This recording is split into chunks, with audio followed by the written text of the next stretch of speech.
He thought she was his perfect trophy wife. At their 10th anniversary gala, CEO Julian Thorne had it all, a billion-dollar empire and a stunning woman on his arm. His life was a monument to his own genius, a skyscraper of success he'd built with his own two hands. He saw his wife, Elena, as the final perfect piece, beautiful, graceful, and most importantly, quiet. She was the elegant frame for his masterpiece. But his perfect world was about to shatter, and he would have no one to blame but himself.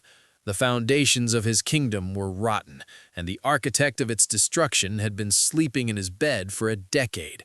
It all started the moment he saw her slip away from the party and into the car of the one man he'd sworn to destroy. The grand ballroom of the Empyrean Hotel was practically dripping with opulence, a style Julian Thorne had personally chosen. Crystal chandeliers rained light onto polished marble, catching the sparkle of diamonds on the city's elite. This wasn't just a party, it was a coronation. Their 10th anniversary was just an excuse for Julian to put his success on display for the world to admire, and admire they did. He stood at the center of it all, a king in his court.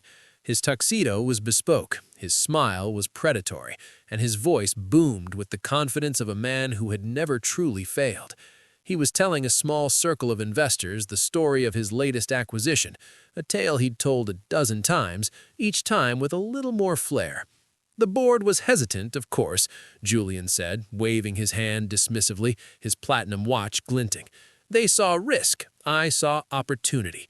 You don't build an empire by playing it safe. You build it by having the guts to take what others can't see. He paused, letting his genius settle over the adoring crowd before his eyes. He scanned the room for Elena. He spotted her near the French doors leading to the terrace, speaking quietly with an elderly woman. He frowned. She was supposed to be by his side, a silent testament to his good taste. "Elena, darling," he called out. He didn't shout, but his voice held a tone of command that made heads turn. He beckoned her with a flick of his fingers, a gesture you might use for a well-trained dog. Elena gracefully excused herself and glided toward him. Her sapphire silk dress seemed to drink the light, her posture poised and regal. To everyone else, she was the picture of class. To Julian, she was an accessory.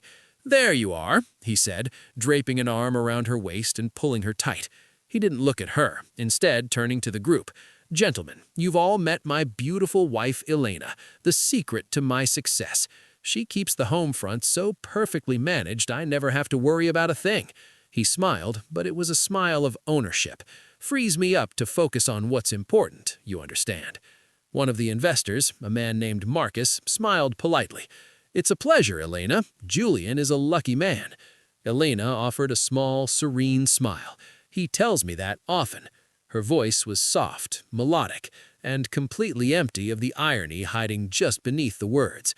Julian let out a booming laugh that was more performance than joy. "She's a saint. While I'm out wrestling with corporate dragons, well, what is it you do all day, darling? Charity lunches? Art galleries?" He patted her hip condescendingly. "Whatever it is, she's wonderful at it." It wasn't a real question. It was a statement meant to reinforce his story. He was the titan, she was the beautiful, simple creature who managed his home. He'd completely forgotten she graduated top of her class with a degree in economic theory. He had sanded down those interesting edges over the years, polishing her into a smooth gem that only existed to reflect his own light. Elena's smile never wavered, but if you looked closely, you might have seen a flicker of something ancient and cold in her eyes. "Something like that, Julian. I keep myself busy." The conversation moved on. Satisfied that his possession was back in place, Julian released her and turned his attention back to his audience. She stayed by his side for a few more minutes, a silent, beautiful statue, before murmuring, "I'm just going to get a glass of water." Julian just nodded, already deep into another story about his own brilliance. He didn't watch her go. Why would he? In his mind, she was just part of the decor. It was an hour later, after his keynote speech, a triumphant ode to himself, that he noticed she was gone again. The applause was thunderous. He stood on the stage, soaking it in, his arms raised. He scanned the crowd for Elena, expecting to see her looking up at him with adoration. but she wasn't there. His smile tightened. Annoyance pricked at his perfect mood. Where was she? This was her one job tonight, to be there, to look proud, to complete the picture. He stepped down from the stage, accepting handshakes, but his eyes were scanning the room, a predator looking for its stray. And then he saw it. Through the arched windows overlooking the hotel's private entrance, he saw a sliver of sapphire silk. It was Elena. She was slipping out of a side door, her movements quick and discreet. A knot of unease tightened in his gut. This wasn't her style. Elena didn't make scenes. Everything she did was deliberate. A cold suspicion began to cut through the warm fog of his ego. He forced a smile at the person he was talking to. "Excuse me, a host's duties never end." He walked, not ran, toward the main entrance, his posture still exuding complete control. He pushed through the heavy glass doors into the cool night air and looked down toward the private valet stand. There, he saw her. She was getting into the passenger side of a sleek black Audi he didn't recognize. For a terrifying second, his mind supplied the cliché explanation. An affair, a secret lover. White-hot rage surged through him. How dare she humiliate him, Julian Thorne, on his night? He started to move, ready to storm down there and rip the door open. But just as he took his first step, the car's interior light flickered on as the door closed, illuminating the driver's face for a single damning second. Julian froze. His blood ran cold. The rage vanished, replaced by a profound, heart-stopping shock. It wasn't some random man. It was Damian Vance. Damian Vance, his former business partner, the man he had ruthlessly cut out of the company they started together, the man he had financially ruined and publicly humiliated, his sworn enemy. Julian stood rooted to the spot, his breath caught in his throat. The black car pulled silently away from the curb and disappeared into traffic. This wasn't a simple affair. An affair was a betrayal of his pride. This was an act of war. The glittering facade of the past 10 years began to crack. The image of Elena's serene face at the party flashed in his mind, but it was different now. It was the face of a stranger, a conspirator. His mind reeled. He remembered meeting her at a stuffy university function. He saw her beauty, but what he really saw was opportunity, the sterling name, connections.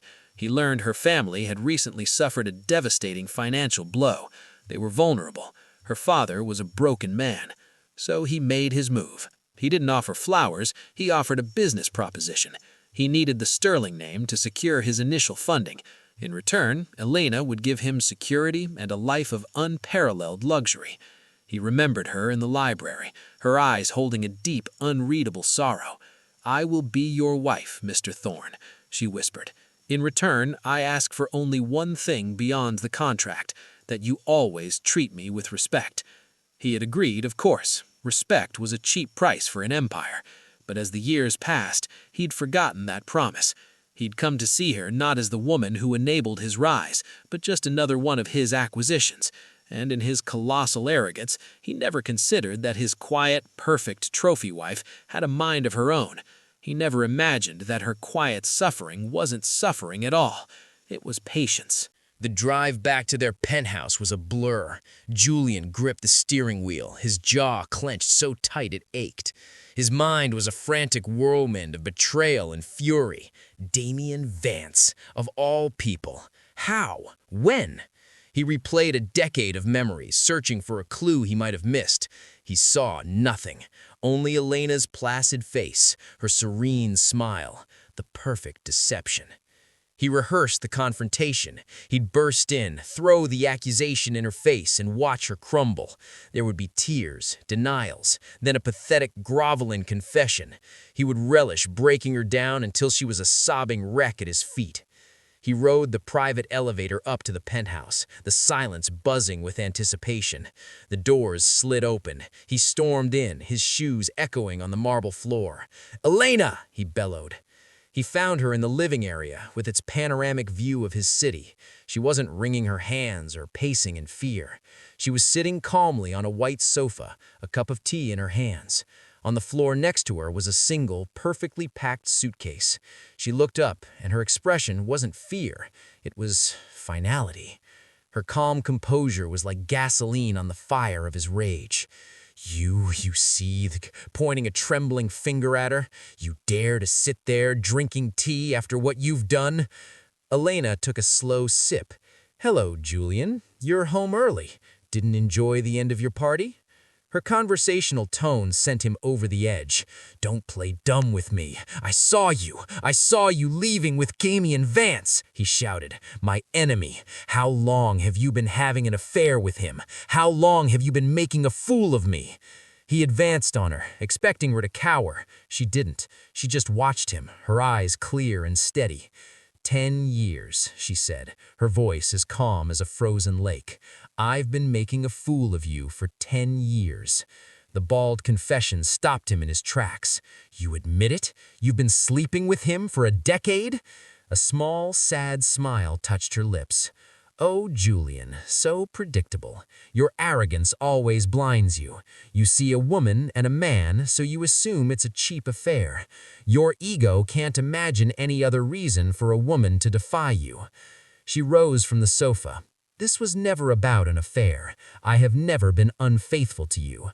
Our marriage contract was very specific about fidelity, and I honor my contracts. She paused. This was about business. Julian stared at her.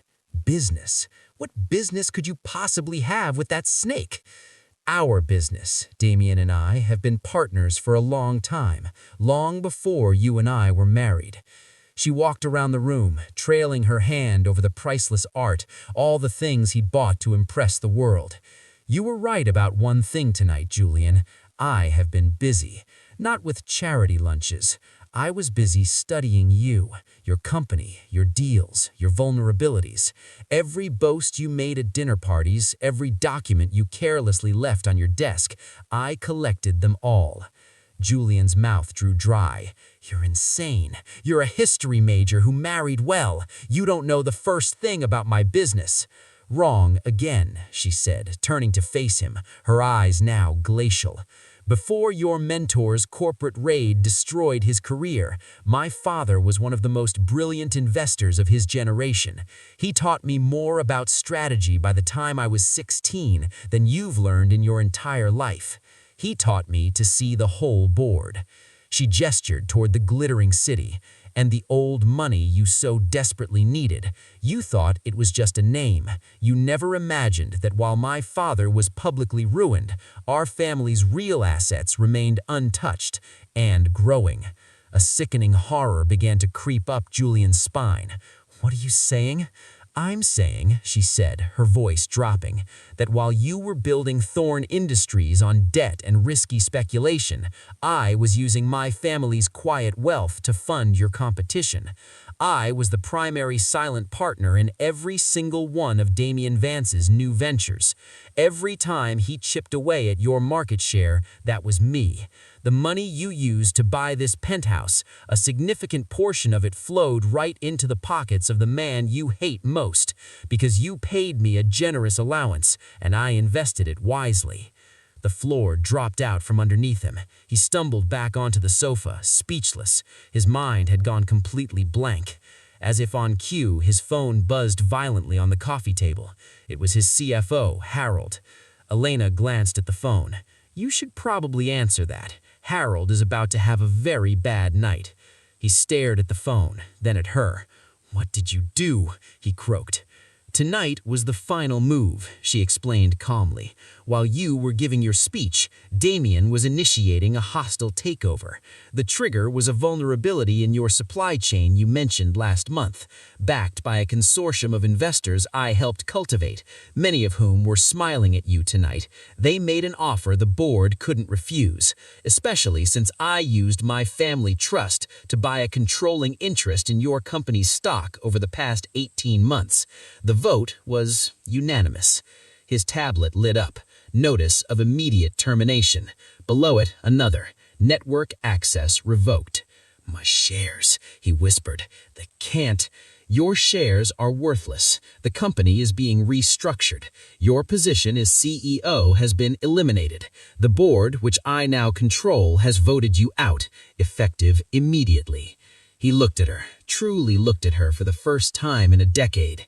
He wasn't seeing his docile wife. He was seeing a brilliant, ruthless strategist who had been playing a game he didn't even know existed.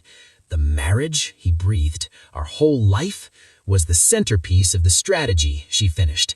This was never just about money. It was about justice. My marriage to you was a promise I made to my father's memory. I would get close to the heart of the rot, and I would cut it out from the inside. She picked up her suitcase. The credit cards are canceled. The accounts are frozen. This penthouse is a company asset. You'll be asked to vacate by morning. She walked toward the door, her footsteps echoing in the crushing silence of his ruined life. He was no longer a king. He was a trespasser. The days that followed were a descent into a quiet, sterile hell. Julian Thorne, the titan of industry, simply ceased to exist. His name was now a whisper in gossip columns, a cautionary tale. The world he had built was systematically dismantled and reassembled into something that had no place for him. He was staying in a faceless business hotel, a place so bland it felt like an insult. His calls to lawyers went unanswered. Former friends and allies let his calls go to voicemail. The power he'd wielded was gone. After a week, a crisp, cream-colored envelope arrived. Inside was a single card, a summons. Tomorrow, 10 a.m., in his old office. A foolish hope ignited. A negotiation? Maybe Elena felt a sliver of pity? He clung to this hope like a drowning man. The next morning, he put on his best suit, an armor that now felt hollow. He walked into the lobby of what was once Thorne Industries. The sign above the door now read Vance Sterling Holdings. The wound was fresh. The receptionist looked up. "May I help you, sir?" she asked, her tone polite but distant. "Julian Thorne, I have a 10 o'clock meeting," he said, his own voice sounding foreign. "Of course, they're expecting you." The words stung. He rode the express elevator to the top floor, each level a reminder of the height from which he'd fallen. He pushed open the heavy oak doors to his former office. Sitting behind his desk was Damien Vance. But it was not Damien who spoke. "Julian, thank you for coming." The voice came from the side of the room. Elena stood silhouetted against the skyline. She wasn't the woman from the gala. She wore a sharply tailored pantsuit, her hair pulled back. She looked powerful. She looked free. She turned to face him, and any hope he had died instantly. Her eyes were clear, focused, and utterly empty of any emotion for him. "What is this? One last chance to gloat?" "No," Elena said. "This is about closing a chapter. I wanted you to understand the entirety of it. You are the true architect of your own downfall, Julian. I was merely the instrument." She began to speak, her voice a final, damning indictment. "For 10 years, you looked at me, but you never saw me. You saw a reflection, an object.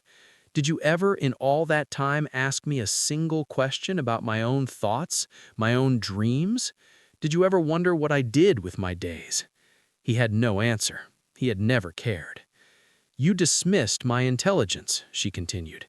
"You mistook my silence for submission, my patience for weakness. That was your fatal mistake.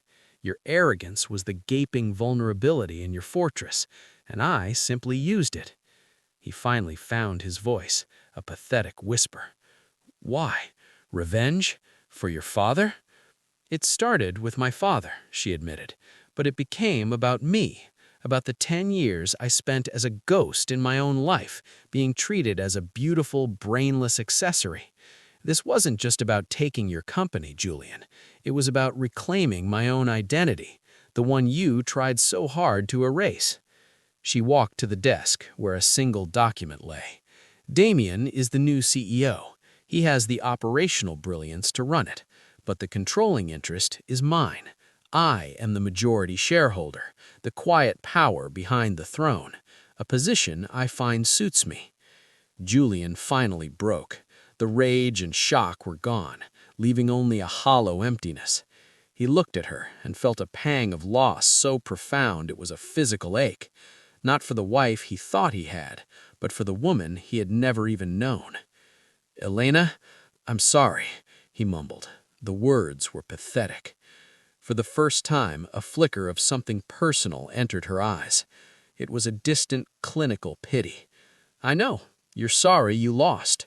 You were never sorry for the man you were." She gestured to the document. "That is your severance agreement. It's generous, enough to live comfortably, but not enough to ever be a player in this world again. It's more kindness than you ever showed me. Sign it, and you can start whatever is left of your life." He looked from the paper to her face, a silent plea in his eyes. Her expression was resolute. "It's over, Julian." Numbly, he walked to the desk, picked up the pen, and signed his name. His signature, once a symbol of authority, was now an act of surrender. He dropped the pen and walked out of the office without another word.